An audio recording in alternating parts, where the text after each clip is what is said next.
Listo. Hola, ¿qué tal? Buen día a todos, a todas. Estamos iniciando una sesión del seminario permanente Turismo, Globalización y Sociedades Locales, coordinado por la doctora Ana García de Fuentes, Samuel Joult y un servidor, Gustavo Marín Guardado. Agradecemos a todos ustedes haberse conectado a esta sesión, donde tendremos la oportunidad de contar con la participación de Luis Alberto Velasco.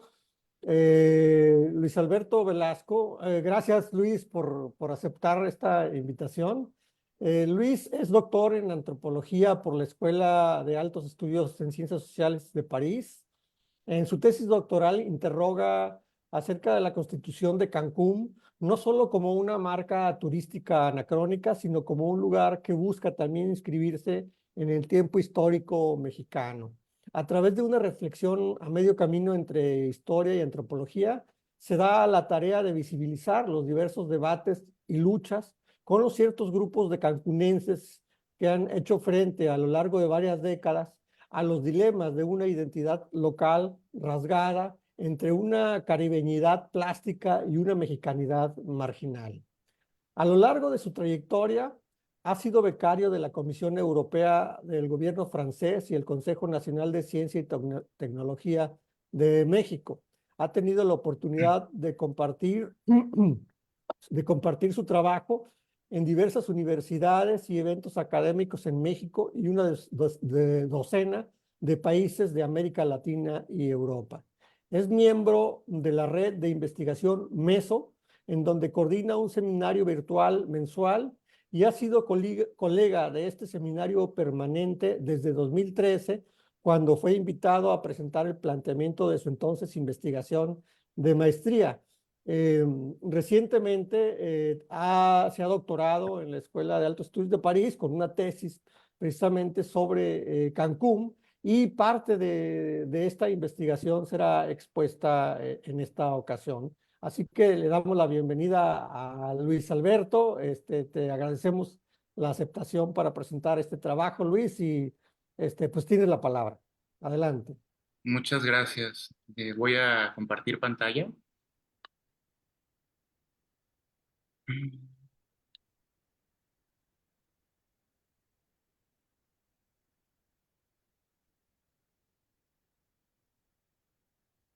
Ya está, ¿verdad? Ya está, ya lo vemos, sí. Ok.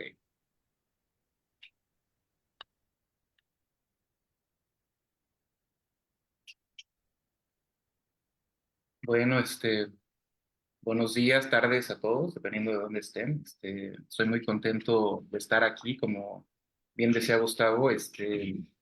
Pues soy un viejo colega de este seminario. Me presenté pues hace más de 10 años por primera vez, cuando hacía mis pininos, ¿no? Iniciando la maestría.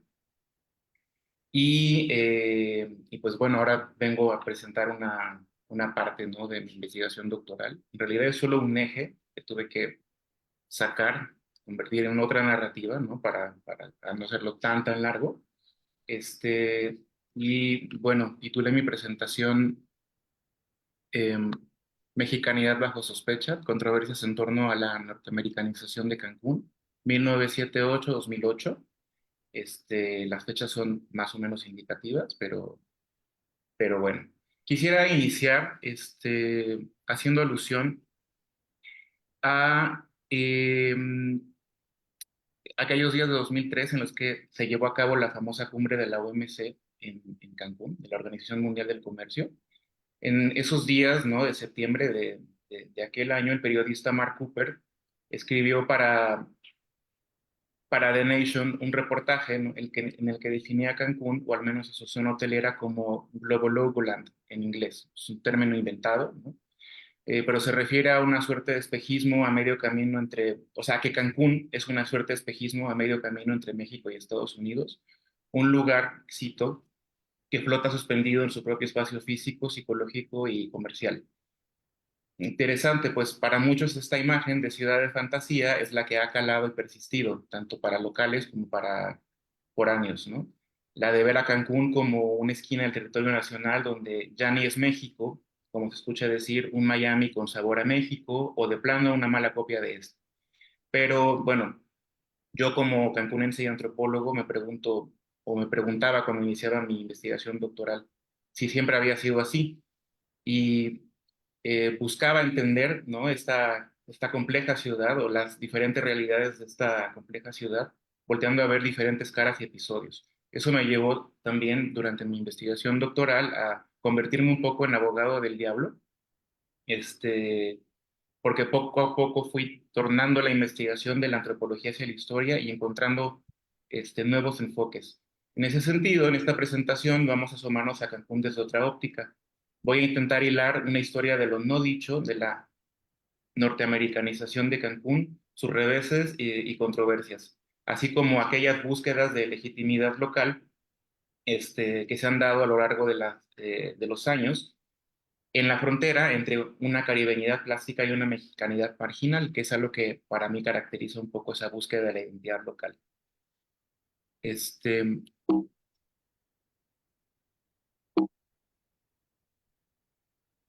Primero voy a iniciar un poquito con antecedentes. La mayoría tal vez ha escuchado hablar sobre el origen del proyecto Cancún. Este, Cancún surge como un proyecto del Banco de México en 1970, este, a través del Fondo de Infraestructura, Fondo de Promoción de Infraestructura Turística, que después se convirtió en Fonatur. Se pensó como un polo de desarrollo regional eh, para ser construido en la costa norte ¿Escucha bien? Sí, lo veo. Perdón. Eh, sí, para ser construido en la costa norte de Quintana Roo. Se llevó a cabo con un préstamo del Banco Interamericano de Desarrollo y según lineamientos de la Alianza del Progreso, ¿no? De 1964. Y se pensó para hacer lo que en su momento se llamó un centro turístico integral, que iba a ser financiado tanto por fondos públicos como por fondos privados. Y algo que después se llamó centro integralmente planeado. Se construyó prácticamente a partir de cero, ¿no? Fue llamada una ciudad ex nihilo en su momento, aunque bueno, eso también es discutible. Y aquí lo interesante es entender que Cancún llegó a esta parte de la península de forma inadvertida. Es muy distinto la forma en que el Estado mexicano vio el proyecto y la forma en la que el entonces territorio de Quintana Roo vio el proyecto. Mientras que para el Estado mexicano era un nuevo paraíso inventado, como después diría el cronista de la ciudad en 1996, para los quintanarroenses eh, fue un enclave de ruptura con el pasado inmediato de la región. O sea, la mayoría de la población del estado no se imaginaba que llegara un proyecto de desarrollo de esa envergadura, ¿no? Mientras que para el Estado mexicano era un proyecto de infraestructura y desarrollo capaz de dotar de autonomía financiera al entonces territorio federal de Quintana Roo, para los quintanarroenses representó un proyecto extranjerizante que dejaba al margen a las demás zonas del territorio, la zona maya, las islas, la frontera sur. Mientras que para el Estado mexicano fue un ejemplo exitoso de soberanía nacional que llevaba a esta frontera, a esta tercera frontera de México con el Caribe, a un nuevo frente pionero. Para los quintanarroenses fue una especie de hermano incómodo que no se ceñía al relato quintanarroense, nativista y parroquial. En ese sentido, yo me pregunto, y por eso el título, ¿no? Si en este territorio, ¿no? Podemos hablar, ¿no? de una mexicanidad bajo sospecha. Antes de pasar a la siguiente diapositiva, aquí está el plan maestro de Cancún. Es importante entender que fue pensado bajo un modelo funcionalista que separaba la zona habitacional de la zona de trabajo. O sea, como ven, a la derecha está Isla Cancún, donde se construyó la zona hotelera, y a la izquierda, la ciudad planeada, bajo un modelo de ciudad jardín. A partir de entonces podemos ver que Cancún está dividido en tres zonas, ¿no? La zona hotelera, la ciudad planeada y lo que quedó fuera de la ciudad planeada. Entonces, eh, digamos que vamos a hablar a partir de entonces que la ciudad tiene tres rostros y al mismo tiempo dos amos. Como les decía, el proyecto fue planeado por Infratur, que después se convirtió en Fonatur, y una vez que en 1975 el territorio de Quintana Roo pasó a ser estado, este, eh, el territorio del proyecto Cancún eh, estaba administrado por Fonatur y todo lo que quedaba fuera, que era zona ejidal, por el gobierno del estado. Vamos a hablar entonces de esta primera década después de la construcción del proyecto, en la que, como decía, tenemos una ciudad con tres rostros y dos amos diferentes. Las dos primeras administraciones municipales, porque del 70 al 75 el territorio del proyecto Cancún pertenecía a la delegación de Isla Mujeres. Una vez que el territorio se convierte en estado, se crea el municipio de Benito Juárez, ¿no? Y en 1975, y digamos que las dos primeras administraciones, la que va del 75 al 78 y después del 78 al 71, ilustran muy bien el rejuego inicial que existía entre Fonatur como dependencia central y el gobierno del Estado. El primer alcalde, que fue Alfonso Alarcón Morali, había trabajado en el proyecto Cancún, por lo que representaba una continuidad natural a los intereses de Fonatur. Por otro lado, durante el segundo periodo, el gobernador Jesús Martínez Ros, que fue el primer gobernador constitucional del estado, del 75 al 78, logró imponerse a los intereses de Fonatur y designar desde Chetumal a Felipe Amaro Santana, quien llevó a cabo intentos de mexicanización de Cancún a través de un programa que incluía la construcción de monumentos, ciertos bautizos regionalistas, así como la creación de las primeras instituciones culturales.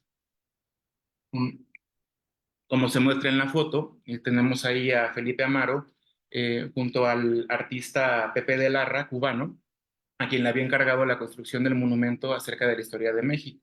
Pues la idea era acercar a este enclave, ¿no?, extranjerizante a la cultura nacional de alguna forma. En los años que siguieron, después del 81, esta oposición binaria, ¿no?, entre Fonatur y el gobierno del estado, como los dos amos, digamos, ¿no?, en los que se peleaban la asociación de Cancún, fue adquiriendo matices en torno a tres fenómenos. El primer fenómeno fue la reforma neoliberal implementada por el gobierno de Miguel de la Madrid. Y esto es súper importante. Por un lado, en un primer aspecto, tenemos lo que se llamó en su momento la descentralización administrativa municipal, cuyo objetivo fue la disminución del gasto público frente a la crisis de finales del periodo de López Portillo, ¿no? Esto obviamente a nivel nacional, pero que tuvo un impacto fundamental en el desarrollo de Cancún en los años 80. En 1983, un año después de la entrada de Miguel de la Madrid a la presidencia, se lleva a cabo la reforma del artículo 115 constitucional en lo alusivo a la capacidad jurídica municipal, que otorgaba al municipio autonomía financiera sobre la gestión de su patrimonio, la implementación de servicios, el cobro del impuesto predial, y esto representaba un replanteamiento de la acción pública y de la noción de planificación a nivel nacional. El ejemplo más importante de ello es la aplicación del programa Nuevos Horizontes durante el gobierno de Pedro Joaquín Cotwell, el segundo gobernador constitucional de Quintana Roo, que fue del 81 al 87. Era un programa de infraestructura que involucraba a los tres niveles de gobierno, cuyo objetivo era la urbanización a gran escala de la mancha urbana que desbordaba los límites de aquella ciudad planeada de Fonatur, aquella ciudad jardín planeada de Fonatur de los años 70. En su momento fue catalogado como el proyecto de desarrollo urbano más ambicioso del país. Y aquí lo interesante es que Cancún se convirtió en uno de los laboratorios más relevantes de esta reforma a nivel nacional. Quiero decir, de aquella descentralización administrativa que le atribuía a los municipios autonomía financiera, ¿no? Eh, y en el caso de Cancún, yo me refiero a que fue uno de los laboratorios relevantes de esta reforma, porque se trataba de un municipio muy joven, que tenía apenas 6 años, 7 años de existencia, eh, que era producto de un proyecto de infraestructura levantado casi desde cero, a partir de 1970, que también había sido producto de una política central, es decir, el Infratur y el Fonatur, que desde el Banco de México habían teledirigido todo eso, ¿no? Hacia esta esquina de México. Por supuesto que ya en los 80 se trataba de un fenómeno de turismo de masas y la ciudad de más rápido crecimiento en el país y probablemente en América Latina. Eh, es, y esto, bueno, esto representaba un replanteamiento de la acción pública. Y en el caso de Cancún era sinónimo de una abrupta transición en unos cuantos años de lo que Natalia Fiorentini denomina del ejido, la abrupta transición del ejido al polo turístico. Un segundo aspecto de esta reforma neoliberal de los años 80 fue la incentivación de la inversión extranjera a través de swaps. El swap, ¿no? Este término en inglés que significa intercambiar, fue un instrumento financiero que el gobierno mexicano aplicó también durante el mandato de Miguel de la Madrid para permutar deuda externa. Digamos, el país estaba súper endeudado, ¿no? Y a través de swaps lo que hacía era permutar deuda externa a precio de remate en dólares, a condición de que los inversionistas extranjeros destinaran ese dinero a inversiones en el territorio nacional.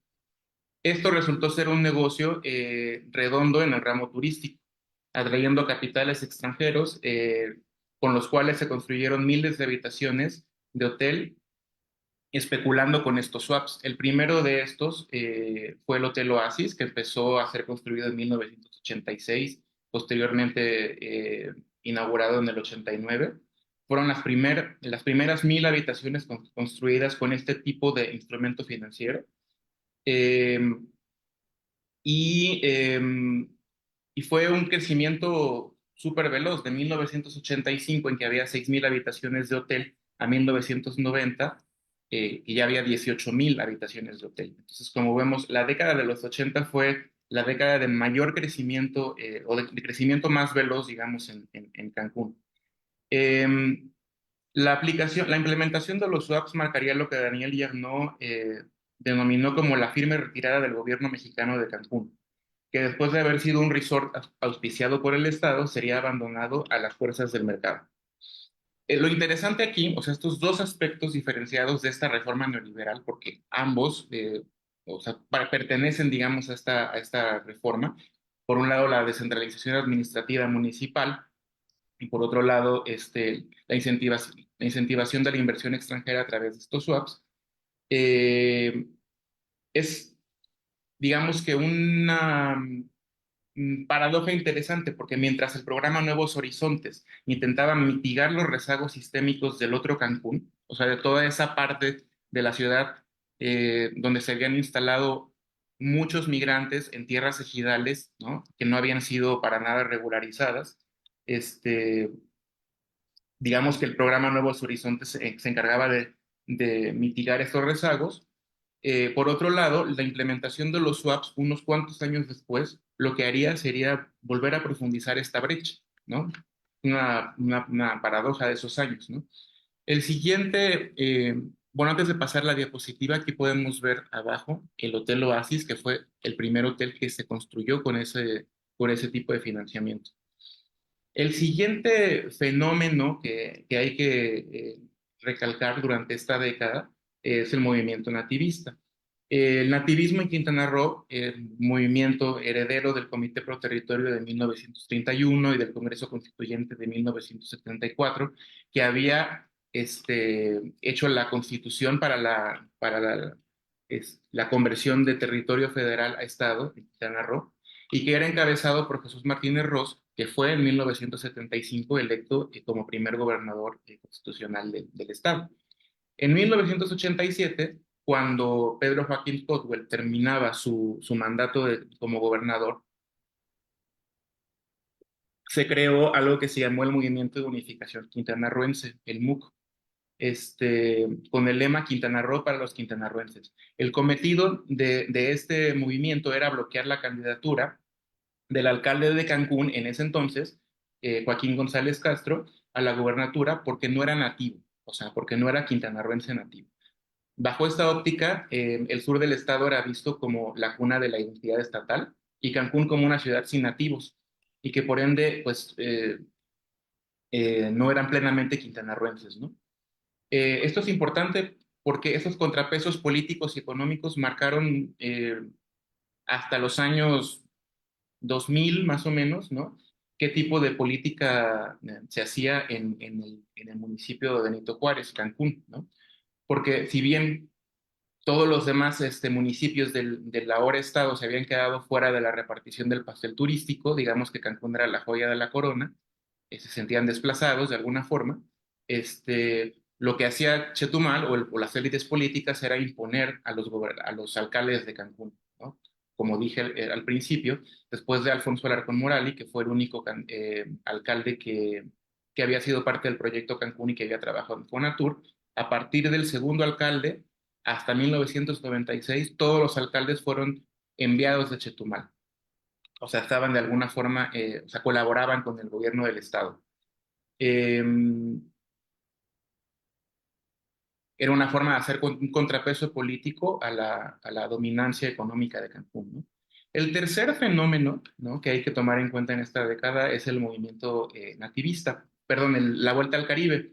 En 1988, esto justo un año después de la creación de este movimiento de unificación quintanarroense, se organizó el primer Festival Internacional de Cultura del Caribe en manos del Instituto Quintanarroense de la Cultura, en ese entonces, y el Programa Cultural de las Fronteras de la SEP, la Secretaría de Educación Pública. En realidad, la organización de este festival este, obedecía a un giro en la política cultural a nivel nacional, hacia un enfoque más pluralista que obligaba a repensar las fronteras de la ideología revolucionaria de la nación mexicana. En el caso de esta frontera sur, ¿no?, la vuelta al Caribe implicó no solo el redescubrimiento de una tercera frontera, ¿no?, que no era la frontera sur como tal, sino la frontera con el Caribe. Este, y también el reconocimiento de la negritud como tercera raíz del mestizaje. En ese sentido, México afirmaba su Caribe mexicano y esto fue vivido de alguna forma en Quintana Roo como una doble apuesta para realzar la identidad estatal. Digamos que toda esa década, ¿no?, al mismo tiempo que Cancún crecía sin parar, ¿no?, el estado de Quintana Roo, que había sido decretado como estado unos cuantos años antes, también estaba en una búsqueda de identidad territorial. Entonces, eh, para Quintana Roo representaba esta doble apuesta. Por un lado, se celebraba la exitosa invención de un Caribe turístico, es decir, Cancún, ¿no? Eh, Mientras que por otro, para las élites políticas del sur, eh, era una forma de reconciliarse con la influencia beliceña como una forma muy a tono con los motivos nativistas del Estado de afianzar una particularidad frente a los demás rasgos peninsulares. O sea, había que diferenciarse de los yucatecos. Había que buscar algo que nos hiciera quintanarroenses, que fuera distinto, que no fuera un rasgo peninsular yucateco, ¿no?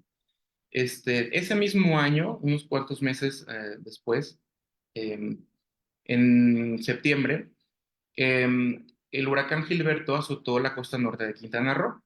Fue la primera vez desde la existencia desde la creación de Cancún que un huracán de categoría 5 azotaba las costas de Quintana Roo de forma tan impactante. Y en el caso de la zona norte, sobre todo de Cancún, fue un acontecimiento que desnudó el tejido social de lo que se consideraba una sociedad de aluvión, es decir, que se formaba, ¿no?, por capas de sedimentación, flujos migratorios constantes todo el tiempo. Una sociedad que crecía sin parar y sobre la que pesaba la idea del asentamiento pasajero, es decir, de gente que iba a trabajar en flujos de migración circular y regresaba a su tierra, ¿no? un lugar donde el arraigo era un asunto problemático y que además en esta década em, este, una sociedad que había sido abandonada a la suerte del neoliberalismo a través de la implementación de los swaps. Entonces, digamos que el huracán Gilberto de 1988 representó un parteaguas en la historia de Cancún. Em, 2 años después, en 1990,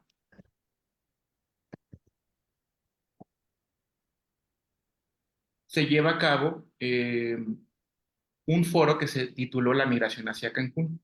El foro fue organizado por el Ayuntamiento y el Consejo Consultivo de la ciudad. En realidad, la primera idea era reflexionar sobre lo que había pasado después del huracán Gilberto, ¿no? Pero en las memorias de este foro se consignaron diversas reflexiones en torno al problema de la identidad y diversas estrategias para generar arraigo. Digamos que es como si el huracán hubiera dejado raspado, ¿no? Cancún, y todas estas problemáticas en torno a la identidad, el arraigo, la migración, ¿no? Estaban a flor de piel. Y bueno, en ese sentido, otro de los objetivos del foro fue analizar el lugar de Cancún en el relato nacional quintanarroense, fronterizo y caribeño. Era una toma de postura, ¿no? El Consejo Consultivo de la ciudad estaba conformado por empresarios, este, periodistas, ciudadanos, gente que representaba el movimiento municipalista en los años 80, ¿no? Y que eran asesores del municipio en ese entonces, ¿no? Y en este foro, bueno, yo dividí, digamos, los temas importantes que nos hablan, ¿no? De este fantasma de la norteamericanización, es decir, de esta influencia norteamericana, de este miedo, ¿no? A, este, a, a lo que después llamarían transculturación, ¿no? Los primeros son los retos de la americanización para el arraigo. Según Rocío González, que fue una de las primeras sociólogas contratadas por Fonatura en los años 70 para hacer estudios y diagnósticos en aquella incipiente ciudad de los años 70, eh, había 4 tipos de arraigo en ese Cancún de unos cuantos años, de 10, 15 años de existencia, ¿no? Los que llegaban a enraizar sus afectos, los profesionales de paso, eh, los cuales, ¿no? O sea, estas dos categorías, el geógrafo Daniel Yarnol las definió como una suerte de clase californiana, ¿no? Esa clase media, ¿no? Que tenía un estilo de vida, ¿no? Como de tipo californiano, ¿no? Y aparte de eso estaban, bueno, ella lo llama así como los oportunistas que buscaban fortuna rápida y la población flotante. O sea, había um, este, como un continuum, ¿no? De arraigo, ¿no? Algo un poco más sólido, ¿no? Algo, pues, líquido, casi gaseoso, ¿no? Es decir, eh, gente que iba y venía todo el tiempo.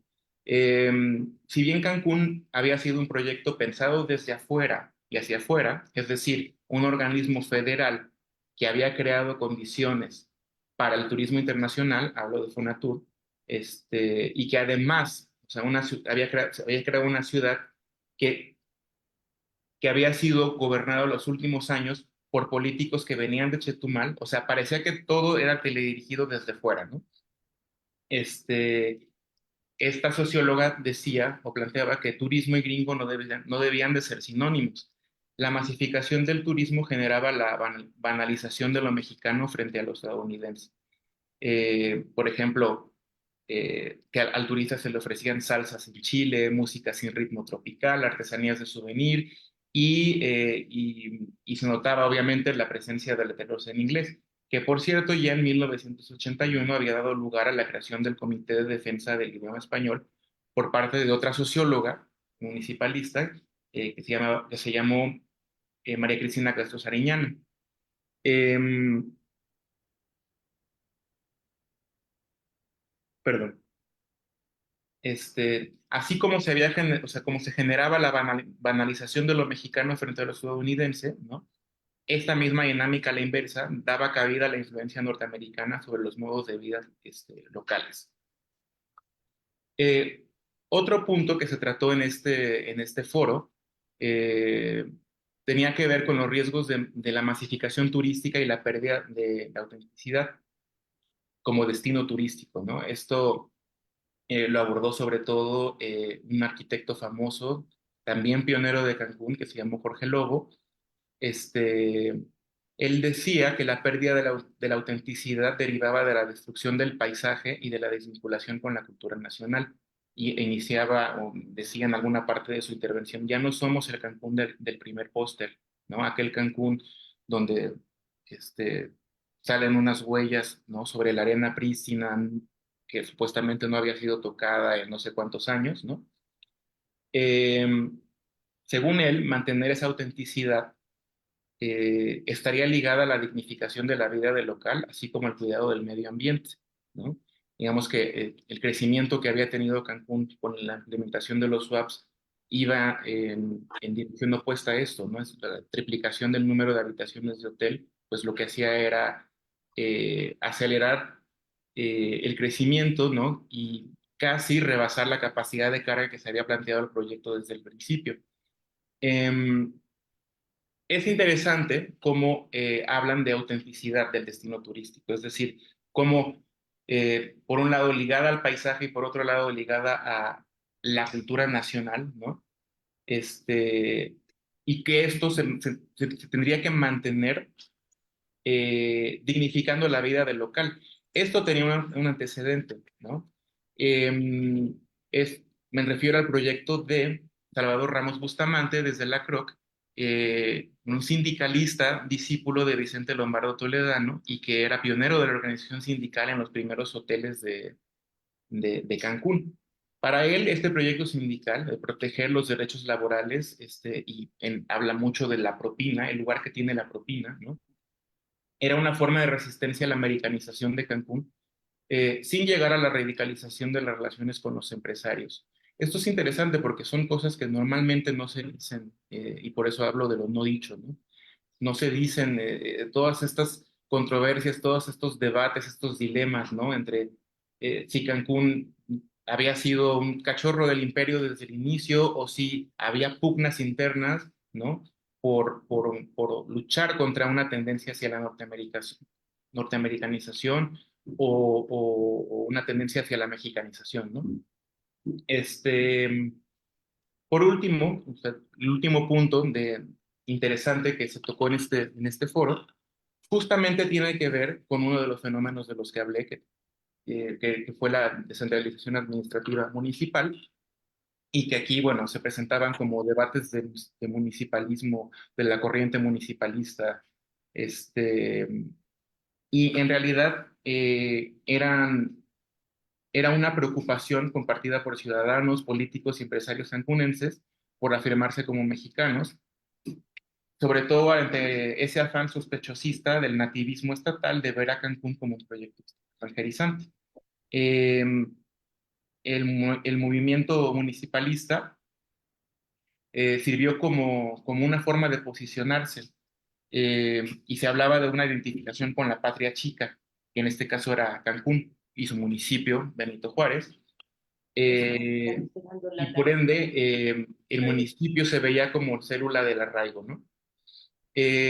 Diferentes textos, porque son varios los autores que hablan de esto, que lo retoman en su participación en el foro. eh, Se habla de una reactualización del discurso del nativismo cósmico vasconceliano. Por más loco que parezca, ¿no? Eh, Se decía o se planteaba que si bien Cancún era un lugar que carecía de nativos en criterios históricos, para regir aquel destino turístico, puerta al mundo, se necesitaban ciudadanos del mundo, o dicho de otra forma, mexicanos del siglo XXI, a lo que además se adhería la particularidad de la síntesis caribeña. Eh, Al final de esta década que no son 10 años, ¿no?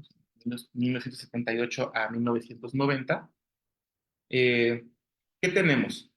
Eh, Podríamos decir como un balance, ¿no? Que Cancún durante esta década o a través de estos debates representa una apuesta de restitución. ¿Una apuesta de restitución de qué? Por un lado, era una forma de restituirle a México esa caribeñidad a través de esta vuelta al Caribe, ¿no? Y por otro, de restituirle, muy entre comillas, a la península una cierta mexicanidad, ¿no? Habiendo sido históricamente una región separatista, ¿no? En este sentido, se recupera un poco esta noción de la que tampoco se habla mucho, de que Cancún fue un ejercicio de soberanía nacional en la frontera. ¿Sí? Normalmente se habla justamente de que fue un proyecto extranjerizante, ¿no? Que era abrirle las puertas a los gringos, cuando por otro lado, en términos geopolíticos, fue visto como una forma de securización de la frontera, ¿no? De ocupación de esa frontera vacía, que era, digamos que esta esquina del Caribe o esta esquina de la península, la costa oriental, ¿no? Em, los debates del municipalismo y la vuelta al Caribe sirvieron para reclamar al menos discursivamente la especificidad que como mexicanos tenían aquellos habitantes del enclave a quienes el nativismo tradicional les había hasta entonces negado pertenencia a Quintana Roo. Digo discursivamente porque en sí, pues todo esto eran debates discursivos. Probablemente para mucha gente de pie pues no tenía tanto sentido, ¿no? Se debatía esto entre empresarios, entre políticos, entre periodistas, cronistas y demás, ¿no? Bueno, pasando, digamos, a la siguiente década, y voy a fijar en el tiempo, ¿no? Eh, a partir digamos, de la celebración de este foro, 2 años después del huracán Gilberto, de 1990 a 2001, digamos, esta última década del siglo y del milenio, estuvo marcada por la crisis post-Huracán Gilberto. En un momento, el auge inmobiliario provocado por la implementación de los swaps generó nuevas migraciones masivas tras el Huracán Gilberto a Cancún eh, y a toda la zona norte del estado, ¿no? Posterior a ello, vino un periodo de desaceleración constructiva que acarreó desempleo. O sea, todo este auge que hubo con los swaps, donde se construyeron miles y miles de habitaciones de hotel nuevas, digamos que entró en declive, se dejaron de construir tantos hoteles, la gente ya había migrado, eso generó desempleo, y pues dejó un gran número de habitaciones en Cancún, lo cual a la postre abarató la oferta. Y es aquí, digamos que en esta década en la que se inicia el proceso de masificación turística, ¿no? Como un cambio de modelo, de aquel modelo tipo europeo, ¿no? Que recibía sobre todo a turistas norteamericanos de alto poder adquisitivo, a un modelo masificado, ¿no? Y bueno, en esta década el asunto de la americanización adquiriría un cariz urbanístico. Em, en este caso, la decadencia del centro o downtown de Cancún. En los años 80, ¿no? El centro era un vibrante punto de encuentro entre locales y turistas y un lugar de consumo de la cultura mexicana caribeña alternativo a los hoteles. Es decir, los turistas salían en la noche de los hoteles, iban al centro o downtown de Cancún, como lo llamaban, a cenar, ¿no? A los bares, y eso mantenía vivo el centro de la ciudad, fuera de la zona hotelera. Con la masificación turística irrumpió el modelo all inclusive, todo incluido, que monopolizaba toda la cadena de servicios al interior del hotel. Así, el turista poco a poco dejó de salir del hotel para consumir y por ende de visitar el denominado downtown de la ciudad. Esto generó el abandono paulatino y la tuburización del centro cívico fundacional. Este, esta obsolescencia, ¿no? O sea, digamos que a mitad de los años 90 cerraron negocios, sí, o sea, a partir de que el turismo dejó de ir al centro, muchos negocios cerraron, y se generó un abandono, ¿no? Entonces, esta obsolescencia, ¿no? Esta idea de pensar que el centro había quedado obsoleto, levantó la pregunta por la pertinencia de la imagen urbana de este centro, ¿no?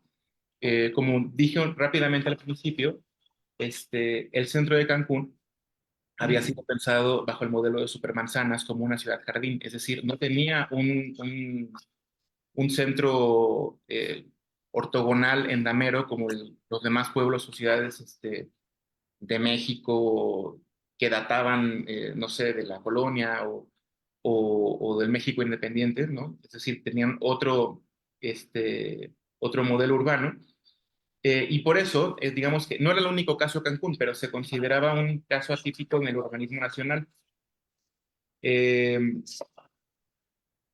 y la gente se preguntaba si esto, o sea, sobre el efecto que esto tendría sobre el arraigo local.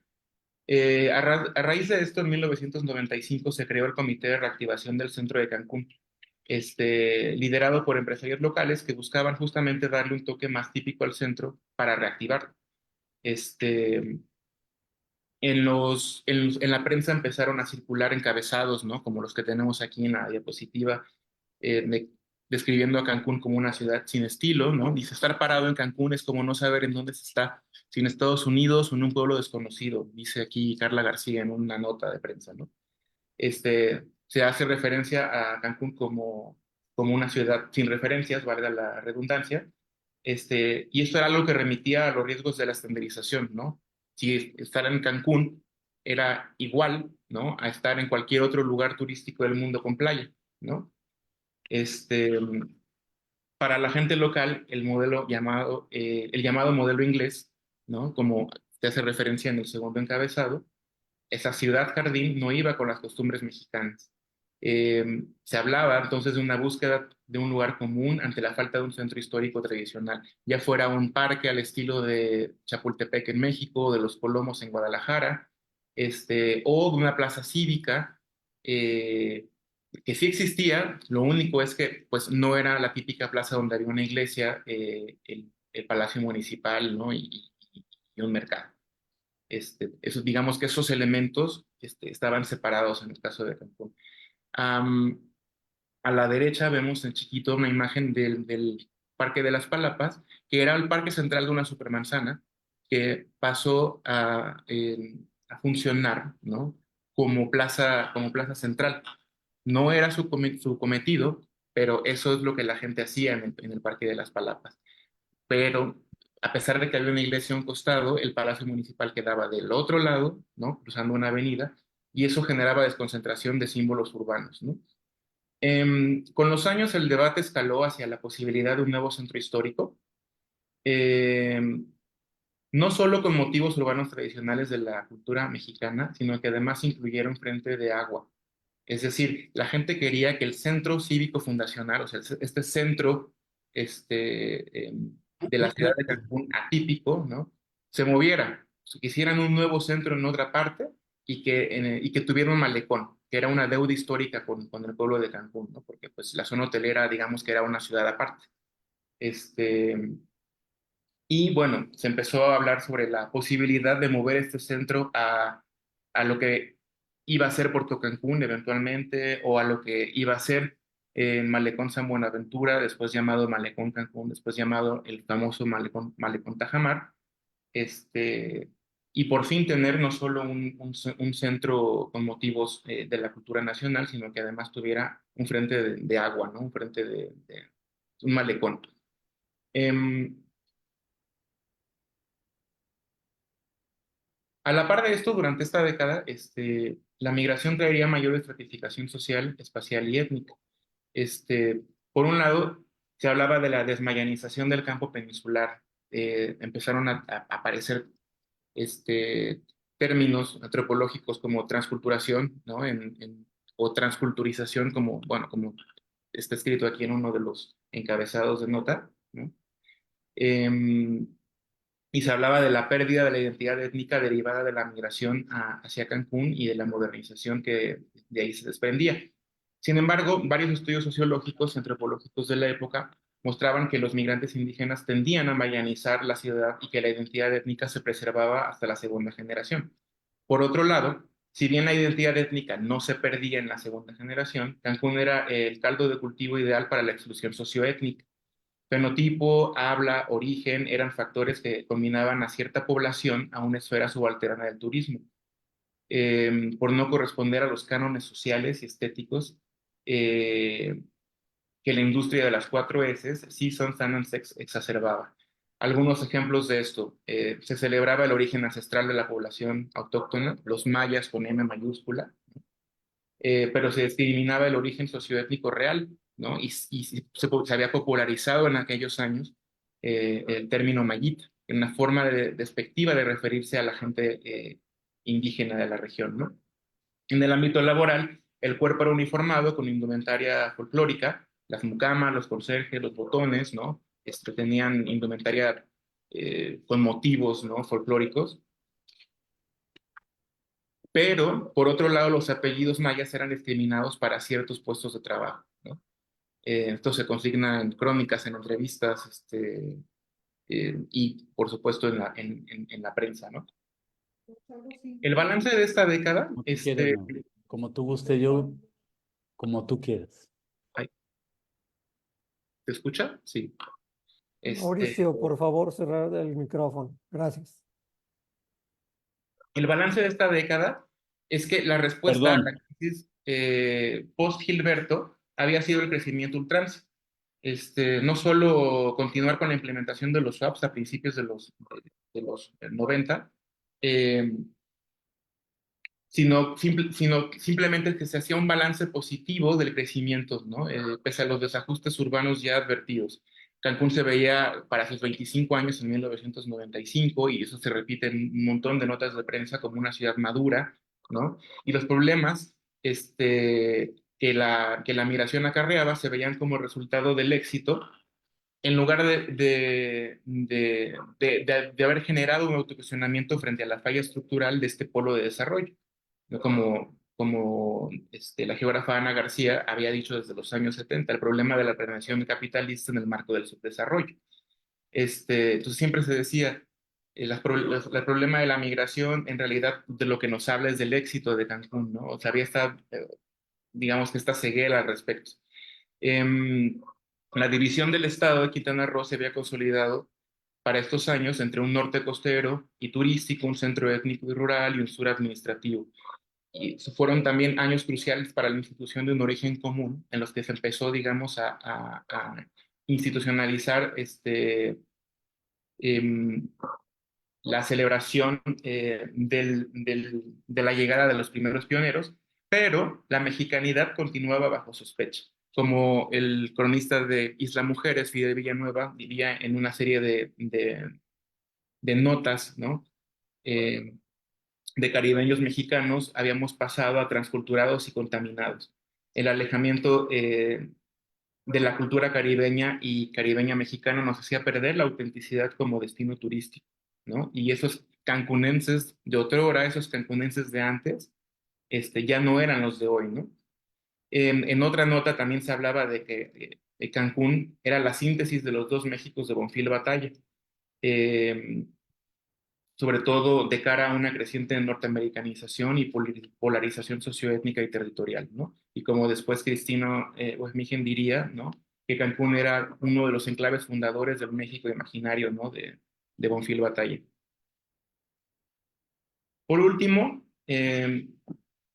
en esta última década que abordo, eh, que es realmente el cambio de milenio, la imagen de Cancún se va a consolidar como hito de los efectos de la globalización y el transnacionalismo. Hay cuatro acontecimientos que ilustran bien esta imagen. En 2001, el atentado a las Torres Gemelas, o 9/11, que en Cancún tuvo efectos colaterales casi tan devastadores como los de una catástrofe natural, y que volvería a desnudar la dependencia hacia el turismo como economía monolítica. ¿Por qué? Porque después del atentado, la aviación comercial se vio muy afectada y prácticamente dejó de haber turismo, ¿no? Por varias semanas o incluso meses, ¿no? Entonces eso representaba pérdidas millonarias, pérdidas de empleos y demás, ¿no? En 2003, la cumbre ministerial de la OMC, donde pulularon protestas de altermundistas y globalifóbicos ante las vallas que bloqueaban la entrada de la zona hotelera donde se llevaba a cabo el evento y que hace referencia a em, este reportaje que presenté o que cité al principio, ¿no? Donde Mark Cooper habla de Cancún como un globo Legoland, ¿no? En 2005, el azote del huracán Wilma, un nuevo huracán de categoría 5, que fue considerado en su momento el siniestro de seguros más costoso. Fue una catástrofe que orilló a Cancún a un salvaje proceso de destrucción creativa a través de la renovación de la planta hotelera, muchos hoteles dañados en sus cimientos, ¿no? Por la erosión de la duna y que tuvieron que ser derruidos para construir nuevos hoteles, ¿no? Eh, digamos que este proceso de destrucción creativa llevaría eventualmente a la superación de la capacidad de carga de la zona hotelera. Y, y es curioso porque como vemos en esta foto, a la izquierda se ve en chiquito, ¿no?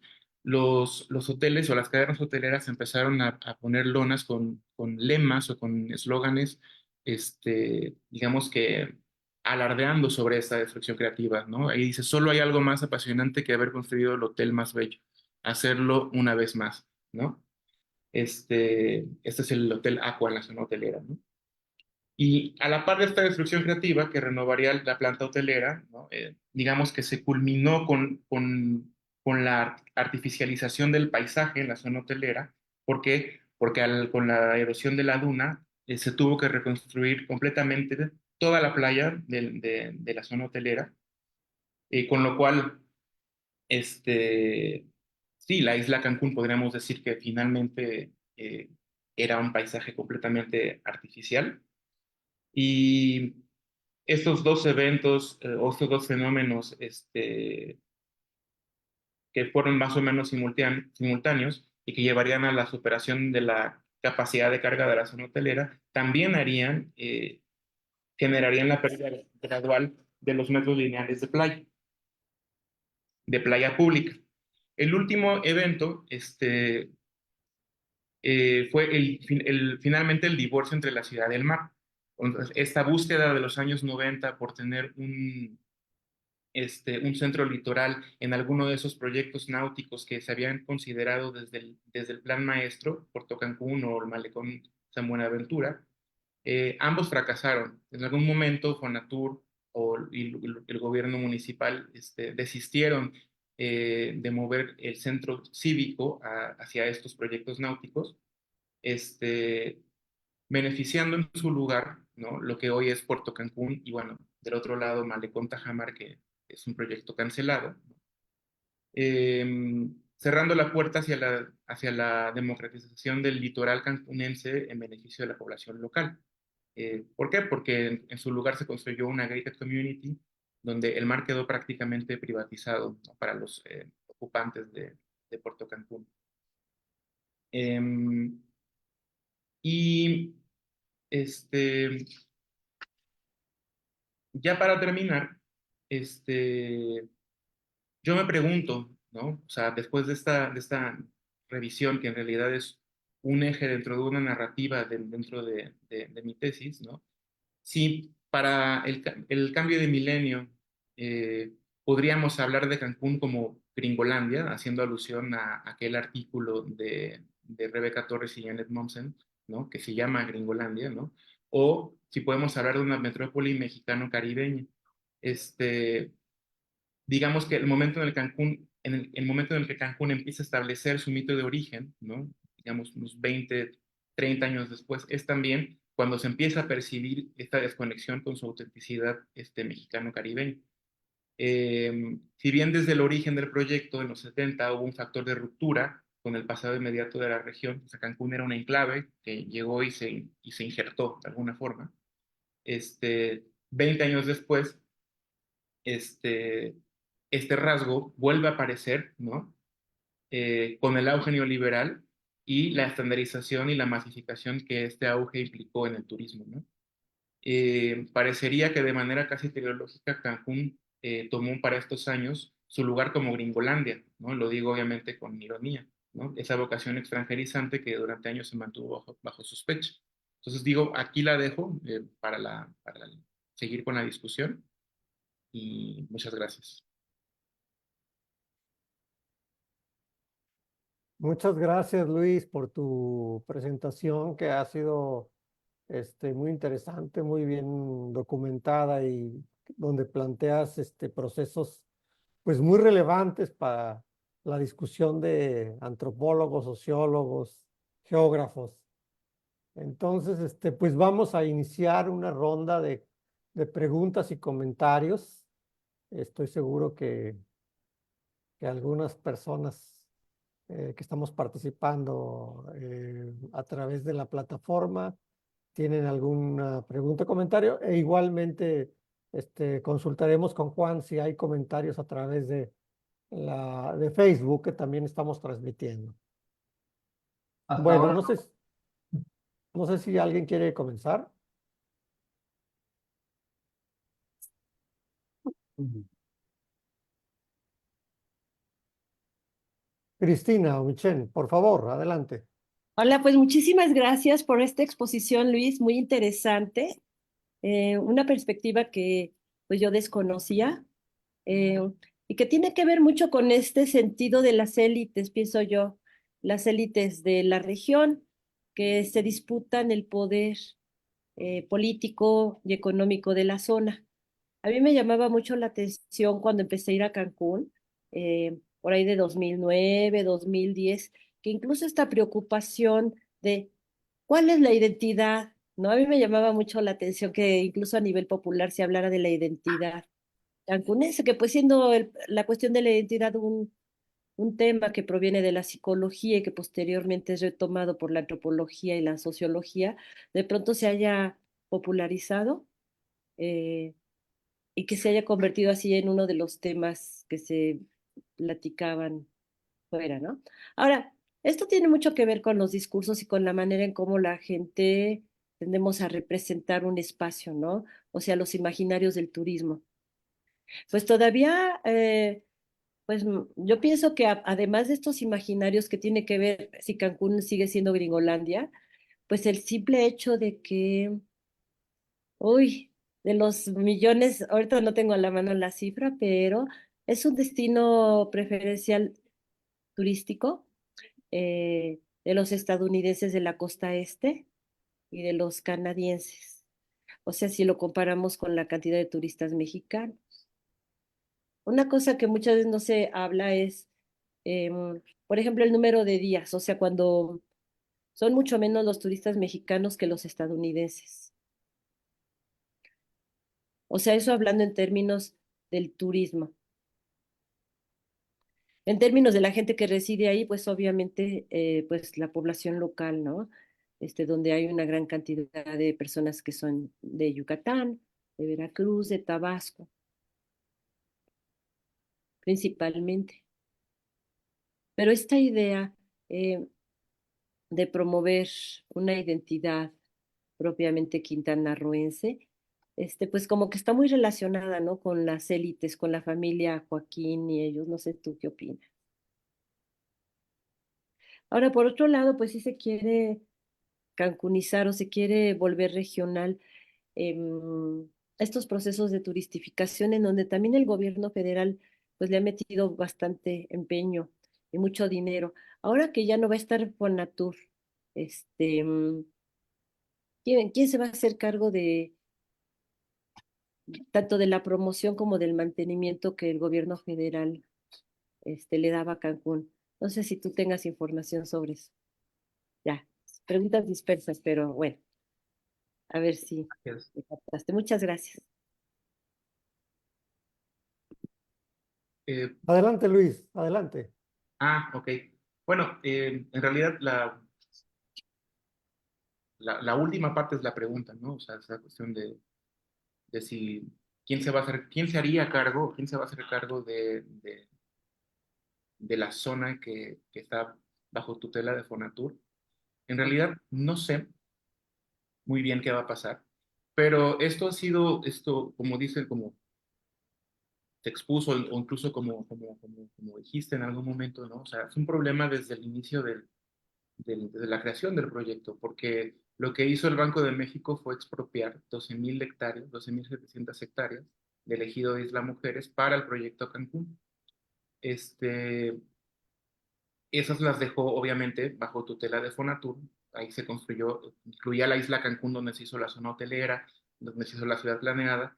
Y ¡pum! De la nada, del otro lado de la carretera ya no era territorio de Fonatur y era parte del ejido y pues generó realmente esta idea de los tres rostros de Cancún, la zona hotelera, la ciudad planeada y el ejido o Colonia Puerto Juárez, ¿no? Donde Fonatur no tenía ninguna implicación.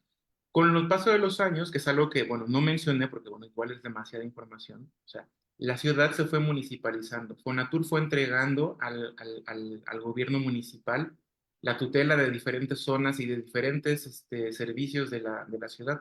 Esto igual en los años 80 con el programa Nuevos Horizontes, donde el municipio empezó a hacerse cargo, ¿no? De la ciudad, ¿no? Como decíamos, pasó de un poder, de un organismo o de un poder federal, ¿no? De un organismo central, ¿no? Al municipio, lo cual correspondía, por supuesto, a toda esta tendencia hacia la municipalización y la autonomía jurídica y financiera del municipio, o sea, este cargo. Pero la zona hotelera nunca pasó a manos del municipio, ¿no? Ni el manejo de las playas, ni la manutención de los camellones, ni la ciclopista, ni la manutención de la laguna. Bueno, ahí hay un montón de actores también implicados, ¿no? Los que tienen que ver con la gestión del agua, eh, ahora también los que tienen que ver con el manglares de Michuté, área nacional protegida o lo que sea, pero siempre fue un problema, porque siempre hubo dos amos. Cuando pasaba algo y vendían una playa, la gente no sabía si reclamar la Fonatur al municipio, quién se iba a hacer cargo, ¿no? Ahora está justo están terminando supuestamente el litigio de lo que había sido una venta ilegal del lote para el Hotel Solaris en Playa Delfines, una de las luchas de una defensa de playa pública más emblemáticas, y aparentemente lograron revocar, ¿no? Ese cambio de uso de suelo para que esa playa regrese a formar parte de la playa pública. Este, y sí, o sea, en realidad no sabría contestar qué va a pasar. No sé qué va a pasar con Fonatur. No sé si estás hablando de algo que va a pasar a partir del siguiente sexenio o no sé. Lo que sí sé es que se intentaron de 2018 a la fecha, con la entrada de la Cuarta Transformación, se intentó hacer una política de recuperación justamente de metros lineales de playa. Y la defensa de este predio en Playa Delfines tiene que ver con esta tendencia hacia la recuperación de espacios que fueron vendidos de forma leonina y demás, ¿no?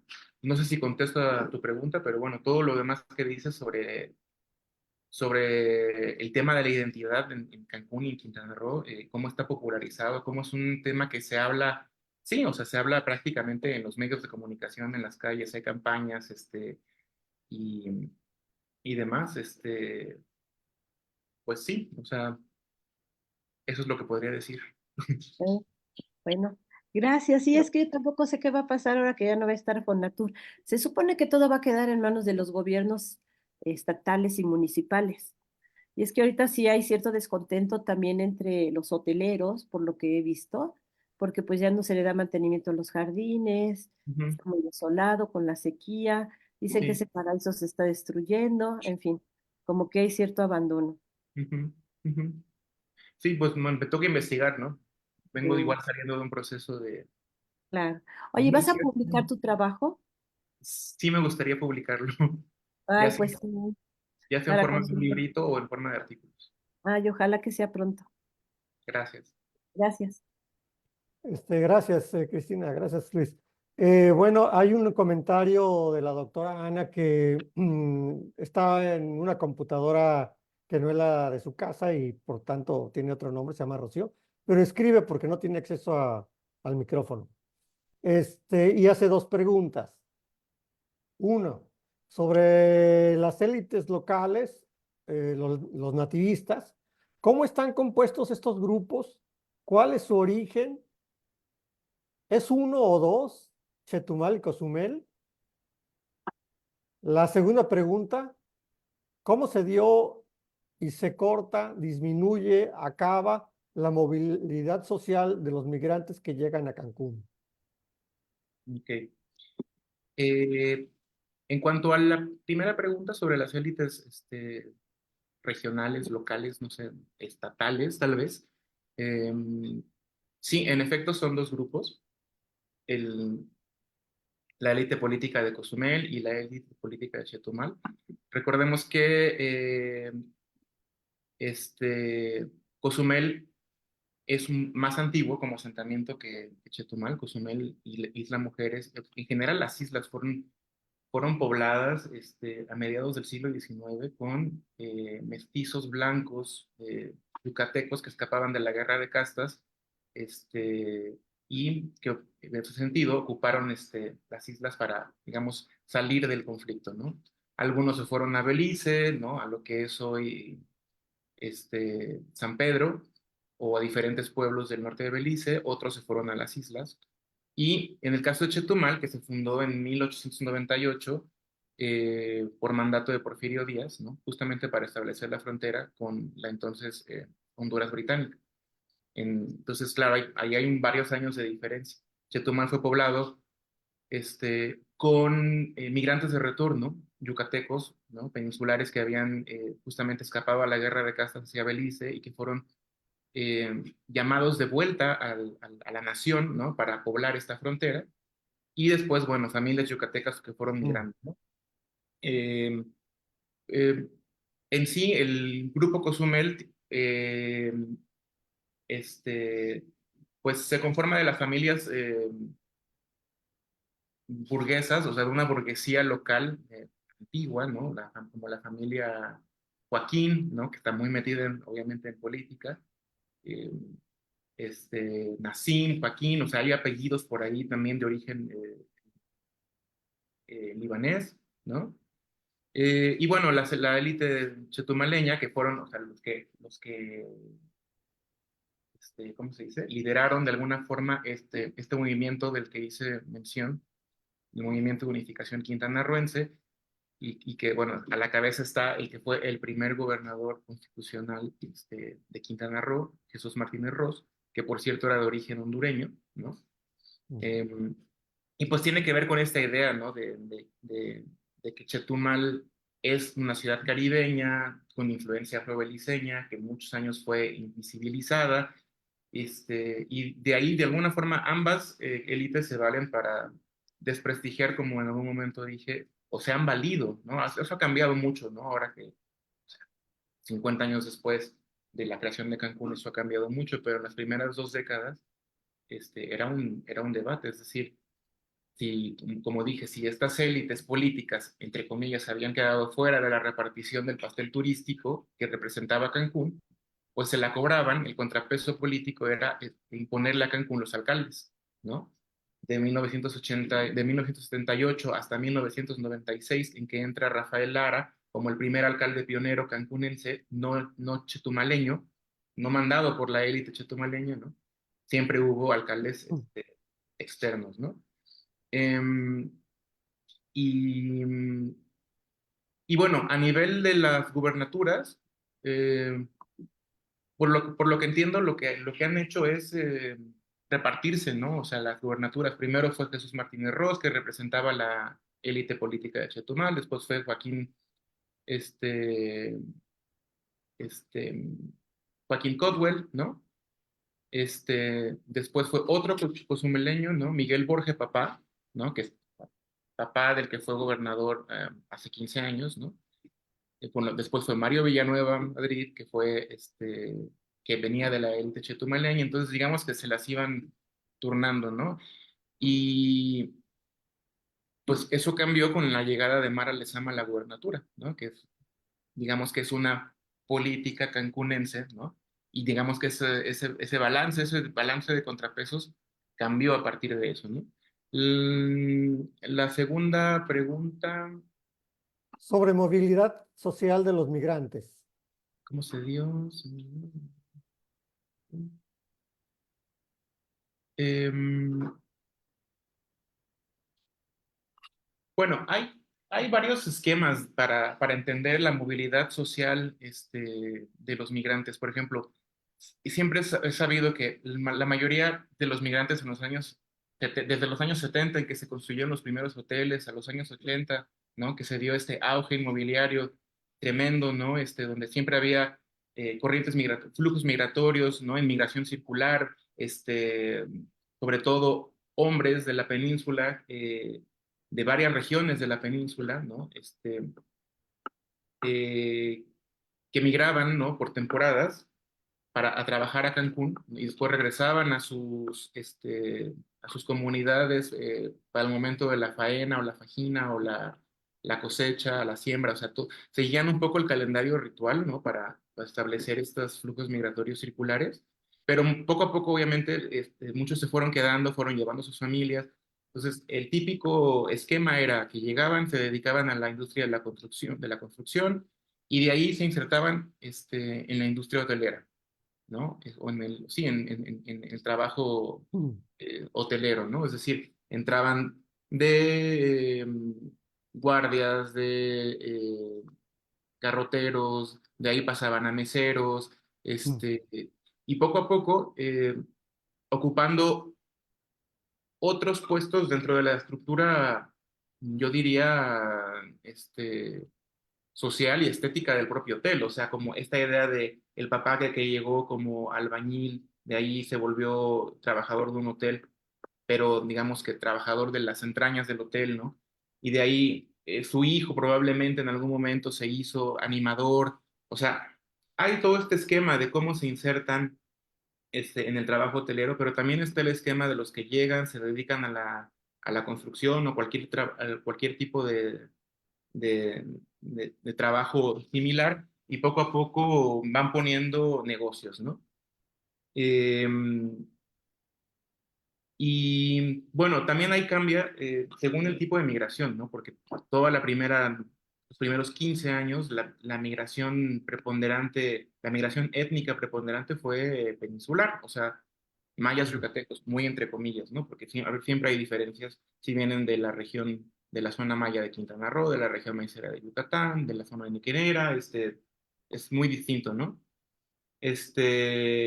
Pero después fue cambiando, es decir, con el tiempo empezaron a llegar chiapanecos y tabasqueños, sobre todo a principios de los años 2000. Em, un segundo. Bueno, hablamos de migrantes en general y después obviamente empezó a llegar muchísima gente centroamericana, cubanos, venezolanos. Entonces, en realidad creo que varía mucho según también, no solo de la corriente migratoria de la que estamos hablando, ¿no? Va por etapas, ¿no? Sino del origen de las migraciones. Entonces, no sé, un ejemplo muy rápido, ¿no? Cuando empezaron a migrar chiapanecos, sobre todo con el auge de Puerto Cancún y de la Riviera Maya, ¿no? Y sobre todo después del huracán Wilma en 2005, fueron, digamos que a reconstruir el paraíso, ¿no? Todas las familias de chiapanecos que se quedaron, pues empezaron a dedicar a cosas eh, eh, que ya ocupaban, o sea, oficios que ya ocupaban, por ejemplo, los yucatecos. Entonces se dice que por ejemplo, los yucatecos le tienen mala fe a los chiapanecos por ser barateros. O sea, que un chiapaneco viene y te hace lo mismo por la mitad del precio, ¿no? Entonces, hay una serie de pugnas y de esquemas que podríamos describir, ¿no? Pero es tan amplia, tan variada la migración, ha sido tan amplia y tan variada la migración hacia Cancún que pues no podría dar una sola respuesta. Muchas gracias, Luis. Muy interesante todo lo que comentas y lo que planteas. Cuestión para hablar horas y horas, pero bueno, lo tenemos acotado, entonces eh, pasamos a la siguiente pregunta, comentario, si alguien tiene alguna interrogante, observación. Si no es así, me gustaría hacer un comentario, una pregunta, comentario, Luis. Ujú. El asunto de la identidad es un tema fundamental, buenísimo, y tiene ciertas particularidades, cuando menos en el caso de la península. Yo, por ejemplo, he observado, noto que hay una mayor inquietud sobre la identidad cuando hablamos de los quintanarroenses y de la gente de Campeche, que cuando hablamos de Yucatán. Digamos, en Yucatán es una pregunta que si acaso se formula es, digamos, en términos muy acotados, pero sí es una pregunta generalizada en el contexto político, cultural de Campeche y del contexto político, cultural de Quintana Roo, por procesos de formación, digamos, de formación social, formación política. Entonces, en ese sentido, digamos, uno entiende esto. En Ciesas, hay, cuando menos en los últimos 5 años o 6 años, 2 tesis de doctorado o maestría sobre identidad campechana, ¿no? Y el argumento, el planteamiento de los tesistas es siempre confrontarse ante la identidad de los yucatecos. Algo que tú has comentado acá también, que plantea. Y bueno, todo ese proceso a mí me parece muy interesante y fundamental, pero yo a lo que quería acotarme y preguntarte es si has explorado, si exploraste este planteamiento teórico respecto a la formación de identidades turísticas. Y creo que esto es algo fundamental para el caso que tú estás trabajando, ¿no? Es decir, la formación de las identidades no solamente a través de procesos históricos, sociales y políticos, digamos que tienen que ver con la formación del Estado, sino también sobre los procesos turísticos, la producción del territorio y de la identidad territorial y de la producción de significados del turismo que tienen repercusiones hondas, ¿no? En la gente que hace el turismo y en la gente que vive los espacios del turismo. Ujú. Sí, de hecho sí. O sea, esto que me preguntas es crucial en mi trayectoria porque yo me fui un poco al revés. O sea, hablando sobre, por ejemplo, de un planteamiento teórico para explorar, ¿no? La construcción o la negociación de identidades eh, turísticas, vamos a decirlo así, o de identidades enclavadas en fenómenos eh, de turismo como el que se vive en Cancún, fue algo que me planteé desde que estudié la licenciatura. Como antropólogo hice una licenciatura, perdón, hice una tesis de licenciatura pues de corte sincrónico, es decir, basada en un estudio etnográfico. Me fui a meter a un hotel con un contacto, porque como sabrán, no sé si lo dije o no, pero bueno, yo soy cancunense, entonces toda mi investigación obviamente tiene resonancias biográficas, pero digamos que mi primer acercamiento fue ese, fue como preguntarme en términos sincrónicos, sociológicos, etnográficos, ¿no? ¿Qué pasaba, ¿no? En Cancún en cuanto a la construcción de la identidad laboral en este caso, ¿no? Gente que trabajaba para el turismo, ¿no? ¿Cómo, cómo construían su espacio social a partir de eso, ¿no? Entonces hice todo un planteamiento, ¿no? Desde el estructuralismo genético de Bourdieu para entender cómo radiografiaban los espacios, cómo había una pugna de campos al interior del hotel, que era un espacio social donde todas las funciones estaban divididas, ¿no? Las entrañas del hotel, los empleados que se podían ver, una economía del contacto entre el turista y el trabajador, ¿no? Y al mismo tiempo algo físico, es decir, había barreras sociales y físicas en esa interacción. Y ese fue mi primer análisis.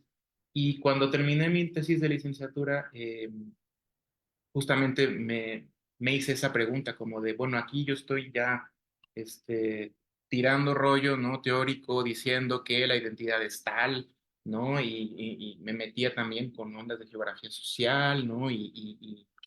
Sí, básicamente mi base era la sociología cultural, ¿no? Y el estructuralismo genético, ¿no? O sea, eh, y después dije, a mí me está quedando, este, mm, me está colgando un poco toda esta parte de la historia. Entonces, esta pregunta que me haces, sí, pienso como en un círculo que tiene que en algún momento cerrarse, ¿no? Y yo empecé por ese lado, en la maestría empecé a explorar, ¿no? Una reflexión más historiográfica.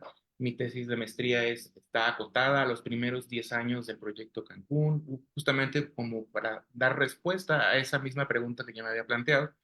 Y la tesis de doctorado en realidad es la vuelta al presente, pero obviamente habiendo trazado toda esa etnografía histórica o esa etnografía de la historia, ¿no? Que me gusta decir, de Cancún desde el origen del proyecto hasta la actualidad. Porque aparte de eso es algo de lo que se ha hablado poco, es decir, como toda esa carnita que hay ahí dentro, ¿no? ¿No? Sobre cosas, ¿no? Dilemas, debates, las luchas internas de lo que pasaba visto desde un punto de vista tanto antropológico como historiográfico, era algo que me parecía inédito, ¿no? Entonces, realmente esto que me planteas, ¿no? Sería volver, ¿no? Ya digamos con toda esa construcción que obviamente solo abarca el caso de Cancún, pero que hace mucho eco a otros casos, ¿no? O sea, es fácilmente extrapolable obviamente a otros casos, no sé, Punta Cana en República Dominicana, incluso el caso de Dubái, Los Cabos, o sea, hay un montón de realidades en las que eh, em, sí, se podrían extrapolar ciertas reflexiones que he hecho más desde el campo de la historiografía para poder regresar, obviamente, a esta exploración de la identidad turística desde un planteamiento más teórico, ¿no? O sea, mi tesis, como bien sabes, tú que fuiste mi sinodal, Ujú. es mucho más la construcción de una narrativa, ¿no? Como justamente este puente que nunca se había trazado, ¿no? Que una exploración teórica. Pero claro que al mismo tiempo la exploración teórica que propongo es desde la etnografía histórica. Entonces, pues, no sé, hay muchas cosas que decir a ese respecto, ¿no? Pero es un camino al que estoy volviendo, yo creo, ¿no? Sí, sí, cierto, Luis, cierto, completamente. Y además has recorrido un amplio trazo, una gran trayectoria de investigación, y al mismo tiempo se te abre un panorama extraordinario y amplio para seguir formulando preguntas e Ujú. Y solo investigación. un punto, me gustaría puntualizar justamente que creo que cuando hablaba de que la investigación que llevé a cabo o sea, se enfocaba en cuestiones inéditas, eh, en realidad también tenía que ver con el hecho de que obviamente me he informado durante años, me he empapado, ¿no? De la forma en la que se ha hecho antropología del turismo, por ejemplo, ¿no? En la forma en la que se han explorado, ¿no? Los procesos de construcción de la identidad turística, en este caso en Cancún, ¿no? He leído a mis colegas de la Universidad del Caribe o de bueno, X, todas las universidades donde hay gente que ha estudiado esos temas, ¿no? Pero me topaba siempre con un callejón sin salida, ¿no? Que era que normalmente se hacía un análisis, ¿no? Sobre los efectos del turismo en la población local, ¿no? O se hacían también análisis que igual no es algo en lo que yo me haya metido mucho, ¿no? Sobre la tipología de los turistas, ¿no? Este, cuántos días se queda, cómo interactúa con la gente, o sea, todos estos modelos teóricos que hay, ¿no? De la sociología y la antropología del turismo desde los años 70 para entender cómo se lleva a cabo el turismo, ¿no? Pero siempre me quedaba un poco en digamos que en esta oposición más o menos binaria entre, em, sí, la interacción entre la población local y el turista, los efectos del turismo en la población local. Y yo de alguna forma no quise entrarle por ahí, ¿no? Obviamente que Sí, es importante, pero sí quise darle la vuelta un poco por la historia, ¿no? O sea, sí, muy bien, Luis. Ya para terminar, tenemos dos participaciones. Una es un mensaje que escribe a Natalie Cruz Cardoso, que expuso la vez pasada. Y Samuel Joel. Voy a leer la de Natalie y después le damos la palabra a Samuel para que ya tú puedas cerrar. Luis, muchas felicidades por tu excelente presentación. Entiendo que existe una disputa entre las élites locales, regionales, estatales por la definición de la identidad de Cancún. Pero, ¿qué opinan las personas que ahí habitan?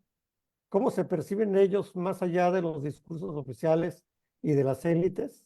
Bueno, una pregunta abierta, muy general, pero creo a lo mejor puedes, dado que tú trabajas ese tema muy bien, puedes ofrecernos alguna respuesta. Y Samuel, adelante, por favor. Sí, pues primero, muchas gracias, Luis. Muy interesante. Yo aprendí mucho de tu presentación y siempre pues me refiero a ti cuando platico en otros foros o en discusiones, pues que al final eres la primera persona que escuché decir soy cancunense, ¿no? Y justamente, o sea, mi comentario y mis preguntas van en ese sentido, ¿no? Y tal vez, o sea, un poco en lo que planteó Cristina, ¿no? O sea, a raíz justamente, pues, de estudiar esta historia de Cancún, esta construcción de Cancún, o sea, ¿por dónde va Cancún, no? O sea, ahorita pues también estoy releyendo el trabajo de la doctora Ana, ¿no? O sea, de 1974. Y uno pues ve justamente, o sea, lo que como evocaba Cristina, ¿no? O sea, la cancunización de la península, ¿no? Y esto pues, o sea, lo escuché en diferentes foros y de gente no forzosamente especialistas, pues en turismo, ¿no? O sea, que muestra que al final, o sea, lo que sucedió en Cancún ya está pasando en otros lugares, ¿no? Entonces, o sea, un poco sobre tus perspectivas, tal vez como concunense de la evolución y ahorita pues o sea, con una visión tal vez futurista, pero a corto plazo, ¿no? Y dos, como pues al final, o sea, porque veo muchas preguntas en este sentido, ¿no? O sea, al final, tu trabajo como investigador y además investigador que se fue por afuera y todo esto, ¿no? O sea, ¿cómo regresar este trabajo de alguna manera en una ciudad tan joven, justamente pues a los cancunenses, ¿no? O sea, y no quiero sonar, o sea, demagógico con esta intervención, ¿no? Pero, o sea, ¿cuál es el papel, o sea, que podría tener este tipo de trabajo de alguna forma, pues para ir más allá y lo presentaste en dos momentos justamente, ¿no? O sea, y me parece que está central el tema de la identidad, ¿no? Espero que este segundo planteamiento esté claro, ¿no? Pero de nuevo, gracias. Gracias. Empiezo con la pregunta de Natalie. Ujú, adelante.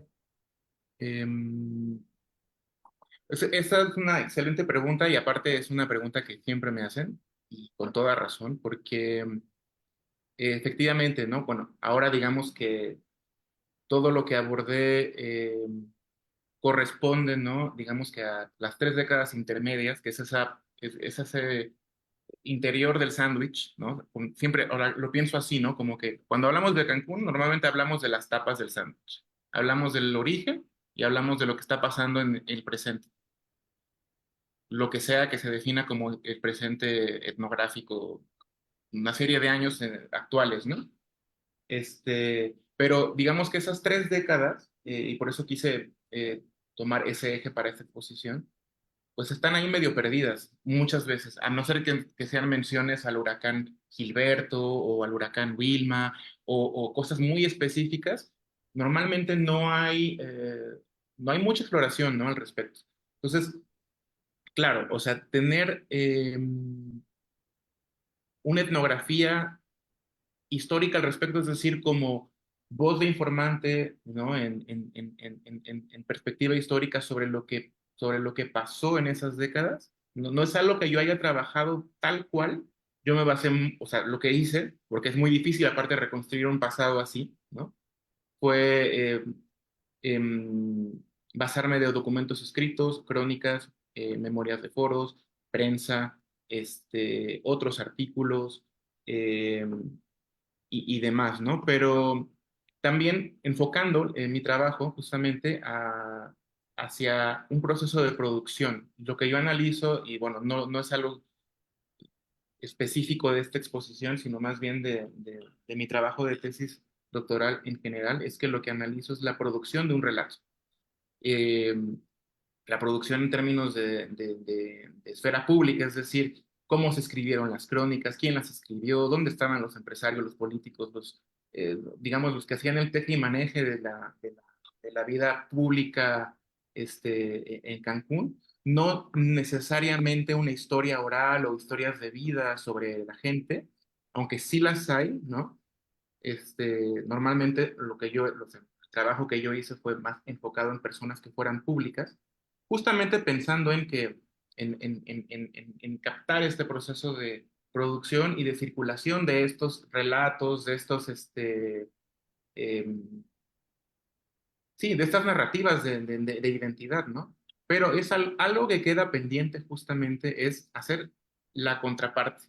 o la antítesis o la, qué sé yo, el complemento de esta tesis, ¿no? Que es, ¿cuál es la recepción de todo esto, ¿no? O sea, yo tengo obviamente una idea, porque claro que platico con gente todo el tiempo desde hace años, ¿no? Y sé más o menos el medirle la temperatura, cómo es ese debate, como decía Cristina, de la identidad en las calles. O sea, si tú vas a cualquier parte y platicas con la gente y te va a decir, no, aquí no hay identidad, no, aquí sí hay identidad, no, aquí no sé qué, o sea, mil cosas, ¿no? Yo llegué en tal y tal.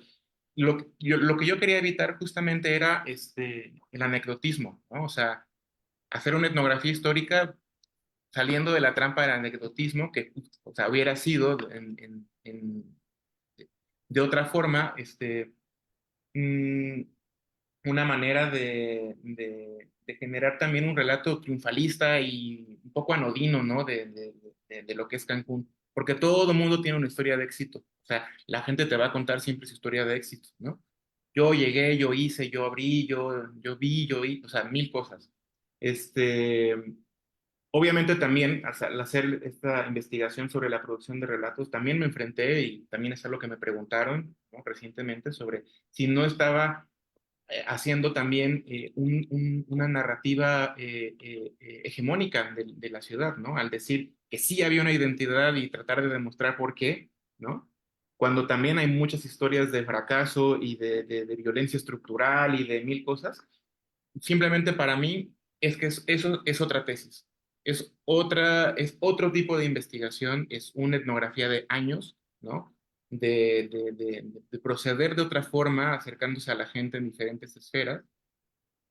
Obviamente lo que yo haría eventualmente es pues, continuar el embudo que creé, ¿no? Y abrirlo obviamente para como una forma de organizar un trabajo etnográfico posterior, ¿no? Pero efectivamente, o sea, falta, en mi caso, porque yo sé que esto es algo que se ha hecho, otros investigadores, cancunólogos y demás, turistólogos, migrantólogos, han hecho investigaciones sobre las trayectorias de migración de la gente y qué hicieron llegando a Cancún y cómo transformaron su vida y demás. Este, pero es algo que a mí me falta por hacer, o sea, como una investigación seria al respecto.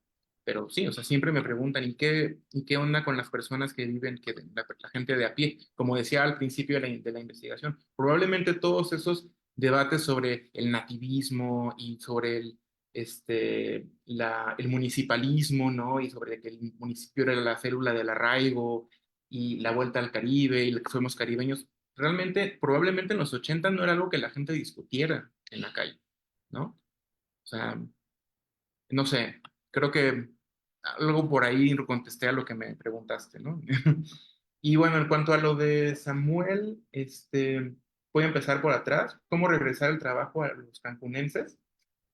Eh, este, bueno, en realidad, como haciendo referencia a la pregunta pasada,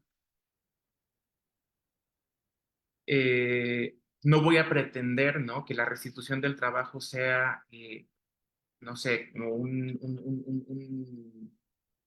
un acto pedagógico para todos, pero lo que yo he entendido a lo largo de estos años de investigación, siendo cancunense, ¿no? Y habiendo pasado muchos años fuera también y yendo, obviamente, por ratos, pero también habiendo vivido ahí un año y medio cuando hice trabajo de campo, ¿no? Viendo la ciudad desde otros ojos, ¿no? Es como que cuando platicaba lo que hacía, me decían, necesitamos leer lo que tú estás haciendo. O sea, necesitamos que nos expliquen, o sea, no que nos expliquen, sino que necesitamos que alguien sistematice cosas que ya existen, ¿no? Porque hay crónicas, hay libros de entrevistas de historias de vida, hay libros de anécdotas, hay mil cosas, ¿no? Que hablan sobre la historia de Cancún, pero lo que yo trataba de hacer y que sentía que era una, ¿cómo se dice esto? Una demanda social, ¿no? Era tratar de trazar ciertos puentes. Entonces, por eso quisiera publicar mi tesis más o menos pronto y al mismo tiempo, o más bien, por eso también quise escribir mi tesis en una narrativa simple, ¿no? O sea, en realidad no es una tesis teórica por eso también, ¿no? Porque no quería decir, voy a teorizar sobre la identidad cancunense, ¿no? Al nivel el que se espera en mi tesis doctoral, sino que más bien este, la contribución teórico-metodológica fuera sobre la forma en la que se crean estas narrativas, eh, pero que fuera algo que cualquier tipo de público o casi cualquier tipo de público pudiera leer, ¿no? Y de ahí en fuera, bueno, tengo contacto con activistas, con cronistas, con gestores culturales, y en algún momento, cuando estoy en Cancún, me involucro con lo que están haciendo, ¿no? A través de talleres, y bueno, por el momento es eso, realmente, no sé. Y sobre la cancunización de la península, híjole, está súper complicado. No sé, ahora bueno, está en boga obviamente todo lo del Tren Maya, ¿no? Próximamente Gustavo nos va a platicar al respecto, no del Tren Maya, sino más bien sobre los procesos más recientes de urbanización y turistificación y gentrificación de la península, ¿no? En otro seminario, pero creo que es un tema que ha cambiado muchísimo. Yo podría decir, por ejemplo, que cuando escuché, por ejemplo, en notas de prensa sobre la cancunización de la península a partir del ejemplo del Tren Maya, ¿no? Donde decían, van a hacer polos de desarrollo en las estaciones del Tren Maya o van a van a empezar a desarrollar partes que estaban vírgenes o, no sé qué. En realidad, esa tendencia inició desde el día uno, ¿no? En el que se creó Cancún. O sea, realmente la creación de Cancún eh, representó un cambio estructural en la península que no ha parado, pero ha cambiado también muchísimo. Yo no sé si es una cancunización, porque cuando me preguntan, pero ¿y Playa del Carmen es como Cancún? Yo diría no, pero sí. ¿Y Tulum es como Cancún? No, o sea, es que corresponde a otra época, corresponde a otro tipo de turistificación, corresponde a otro tipo de turismo, aunque ahora, bueno, todo se va homogeneizando poco a poco también. Luego, ¿no? Todo este asunto del turismo rural o lo que está pasando en Yucatán, que a mí me tiene sorprendido, ¿no? Cómo ha cambiado Mérida en 10 años, lo que está pasando a los alrededores de Mérida, en la costa yucateca, este, este, no sé, o el caso de las industrias culturales como Xcaret, o sea, es que hay mil cosas para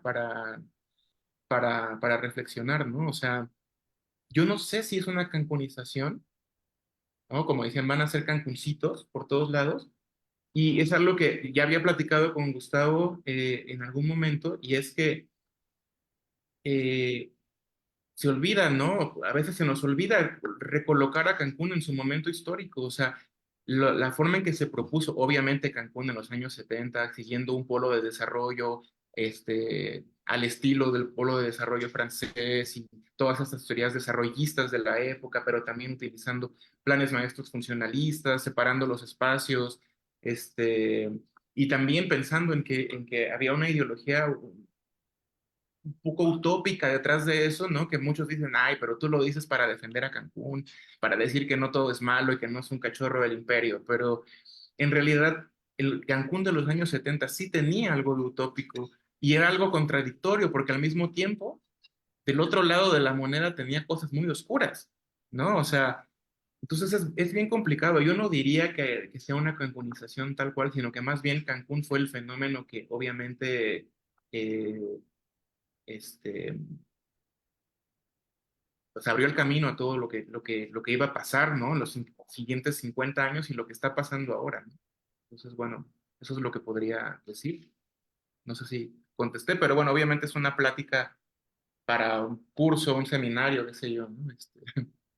Sí, muchas gracias, Luis. Muchas gracias por tu presentación, que ha sido brillante y también tus comentarios, tus reflexiones que nos ayudan a entender eh, tu trabajo en general y los retos por seguir.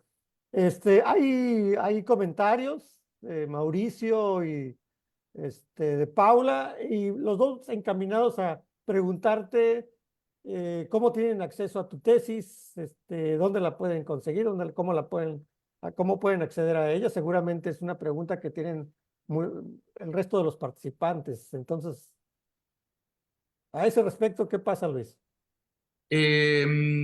Pues la tesis está en proceso de catalogación en línea. No sé en qué momento va a estar. Y justamente lo que en realidad puedo en algún momento compartir el documento, ¿no? Pero por otro lado también estoy pensando en modos para publicarla, ¿no? Entonces, no sé, eso ya cuando entras obviamente en pláticas editoriales, no sé si te piden que, este, que guardes un poco el borrador porque le vas a hacer cambios, no lo sé, pero, o sea, con gustos, ¿no? Entre colegas no hay problema. Bueno, entonces que te escriban. Sí. Perfecto. Bueno, pues A ver, antes de que se vayan, a mí me gustaría también conocer tu tesis cuando trabajaste en hotelería. Sí, ¿Esa ya se puede conseguir? sí, y no sé si está en línea, tengo que ver dónde está. Bueno, yo la tengo, ¿no? Pero Ah, no está, creo que no está disponible en línea. Pero es de tiempos en los que no se ponían las cosas en línea. ay, qué lástima. Bueno, gracias. bueno, entonces, Luis, muchas gracias. Reitero el agradecimiento y al resto de los colegas que estamos aquí conectados por la plataforma y a la gente que está por Facebook, pues les agradecemos su presencia y su participación. Entonces, nos vemos próximamente y buen fin de semana para todos. Gracias. Saludos. Muchas gracias a todos. Hasta Adiós. luego. Gracias, Luis. Gracias, Luis. Hasta luego. Saludos, Gracias. Mauricio.